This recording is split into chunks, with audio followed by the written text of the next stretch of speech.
ఇప్పుడు నదులన్నిటికీ పేర్లు స్త్రీకే పెట్టిర్రు, భూమికి స్త్రీ పేరు పెట్టిర్రు. స్త్రీ ఎందుకు అంటే women is the producer. Women అంటే తల్లి గర్భం నుంచే పిల్లలు వచ్చేటువంటిది పెట్టిర్రు. ప్రకృతి నుంచే అన్నీ పుట్టుతున్నాయి, పండ్లు ఫలాలు నది ప్రవహిస్తే ఎన్నో జీవులు బతికేస్తున్నాయి. కాబట్టి ఉమెన్ అంటే ద సాఫ్ట్నెస్. ఓకే, ఇప్పుడు ఏమంటారు, ఇప్పుడు సన్ అంటే మాస్కులైన్ ఎనర్జీ, ఇది మగ.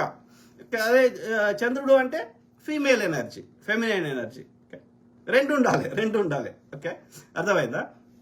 సో కాబట్టి ఇప్పుడు ఎలక్ట్రానిక్స్ ఏదన్నా తీసుకో, ఎలక్ట్రానిక్స్ తీసుకో, positive negative, male female, everything that is the way how it works. కాబట్టి ఒకటి ఎక్కువ ఒకటి తక్కువ అని ఎక్కడా లేదు సృష్టిలో.